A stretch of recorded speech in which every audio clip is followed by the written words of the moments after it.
Katanya semua orang pengen bahagia. Tapi, bahagia yang kayak gimana? Yang cepet banget hilangnya? Yang datang pas kita beli sesuatu, dapat pujian, atau dipeluk orang yang kita suka? Tapi sejam kemudian, kok rasanya kosong lagi? Mungkin, sebenarnya kita nggak ngejar bahagia. Kita cuma pengen ngerasa cukup, pengen ngerasa hidup kita berarti, walau nggak selalu seru. Pengen ngerasa tenang, walau nggak selalu senang. Tapi sayangnya, dunia ngajarin kita sebaliknya, bahwa hidup yang bahagia tuh harus kelihatan, harus penuh senyum, harus penuh pencapaian, harus kelihatan sempurna. Dan dari situ, kita mulai capek.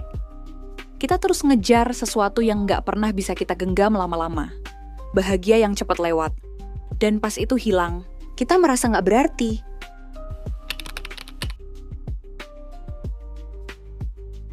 Bahagia itu kayak cuaca, kadang cerah, kadang mendung.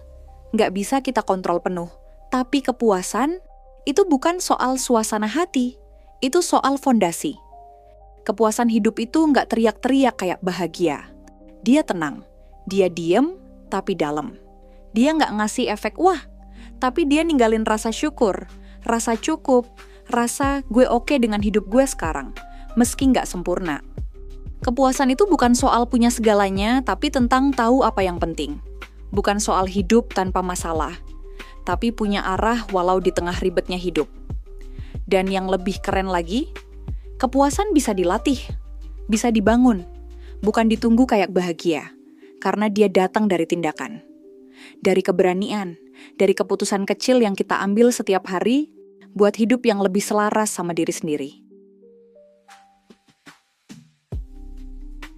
Tanpa sadar, kita sering banget sibuk nebak-nebak isi kepala orang lain, ngerasa orang itu pasti kecewa, atau diam-diam, mereka lagi menilai kita, padahal belum tentu. Tapi pikiran itu keburu bikin kita merasa bersalah, minder, bahkan menjauh, sebelum apapun benar-benar terjadi. Dan makin sering kita nebak, makin jauh juga kita dari kenyataan. Sampai akhirnya kita lebih percaya sama ketakutan sendiri, daripada kebenaran yang sebenarnya belum kita cari tahu. Asumsi tuh licik, dia bikin kita menghindar sebelum menerima yang namanya ditolak, merasa gagal sebelum benar-benar mencoba. Padahal bisa jadi, semua itu cuma suara ketakutan dalam pikiran kita sendiri. Hidup dengan asumsi itu kayak terus-menerus ngedit cerita hidup kita, berdasarkan naskah yang ditulis orang lain, yang bahkan nggak pernah kita dengar langsung, bikin capek. Dan akhirnya kita malah kehilangan kepercayaan sama diri sendiri. Maka, berhentilah menebak-nebak apa yang dipikirkan orang lain. Berhentilah menyimpulkan hal-hal yang belum tentu benar. Karena semakin sering kita menebak hal seperti itu, semakin jauh kita dari rasa tenang. Mulai belajarlah melihat bukti. Belajarlah mempercayai bahwa nggak semua hal perlu ditafsirkan sebagai ancaman. Kadang, hal yang bikin kita gelisah, sebenarnya nggak pernah benar-benar ada. Kita tumbuh dengan keinginan buat disukai, dipuji, diterima.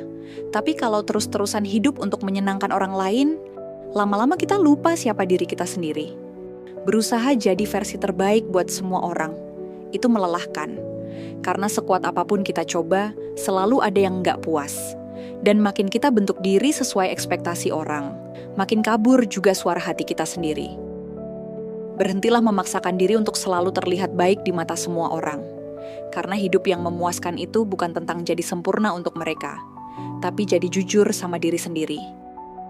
Kadang, hal paling berani yang bisa kita lakukan adalah belajar berkata enggak. Tidak perlu jadi yes woman, dan percaya bahwa nggak semua penerimaan harus dikejar. Ketakutan itu sering datang dengan cara yang nggak kita duga. Mungkin dia nggak muncul dalam bentuk yang dramatis, tapi lebih kerasa ragu yang datang setiap kali kita pengen coba hal baru. Misalnya, kamu pengen mulai bisnis sendiri, tapi kamu takut kalau nggak sukses. Atau kamu pengen jujur tentang perasaan kamu ke seseorang, tapi takut ditolak. Ketakutan itu seringkali ngebuat kita nunda-nunda. Besok aja deh.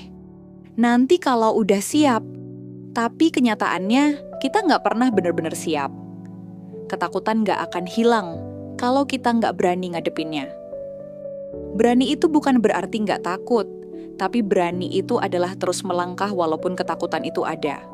Seperti waktu kamu ngerasa takut buat ngomong di depan umum, tapi kamu tahu kalau kamu nggak coba, kamu nggak akan tahu seberapa kuat kamu.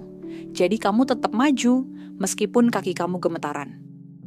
Hadapilah satu persatu. Nggak perlu buru-buru, pelan-pelan aja.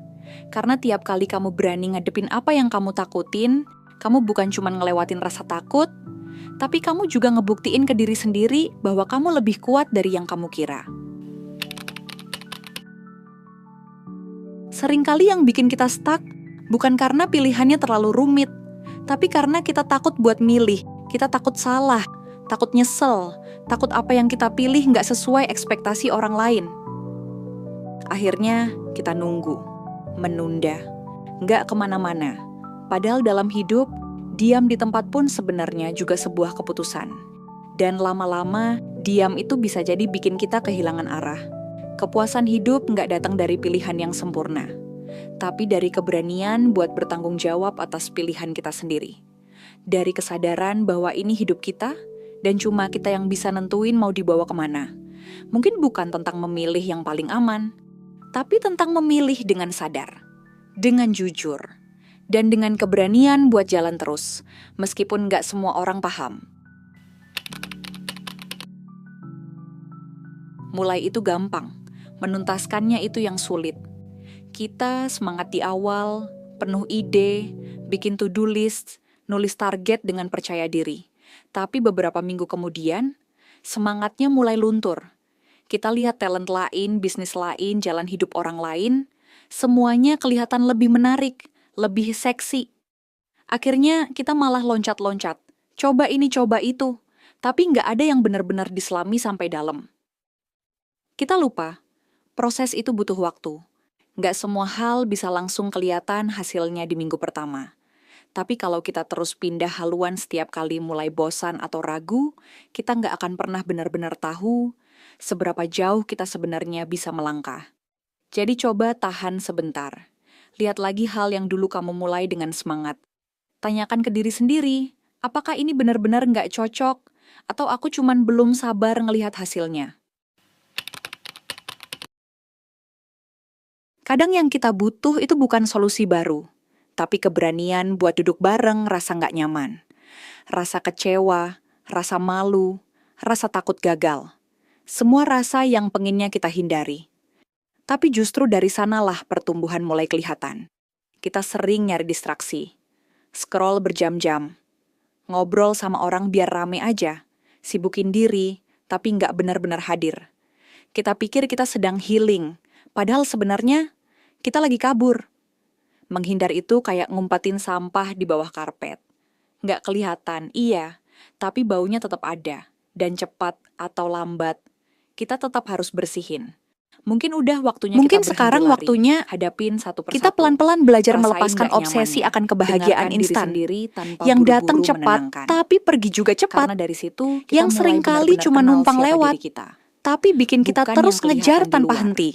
Tapi yang Karena selama hidup ini yang berusaha kuat kita tutupi. nggak dibangun dari momen-momen euforia, Pertumbuhan memang tapi nggak dari selalu pondasi indah. yang dalam, yang tenang, yang nggak gampang runtuh waktu keadaan berubah. Jadi daripada terus sibuk nyari yang bikin senang sesaat, mungkin lebih penting buat mulai membangun kepuasan yang nggak selalu bikin senyum, tapi bikin hati lebih damai, lebih penuh, lebih terhubung sama hidup yang kita jalani. Ini bukan perjalanan yang instan, tapi ini perjalanan yang nyata. Dan kamu pantas punya hidup yang nggak cuman kelihatan baik dari luar, tapi juga terasa utuh dari dalam.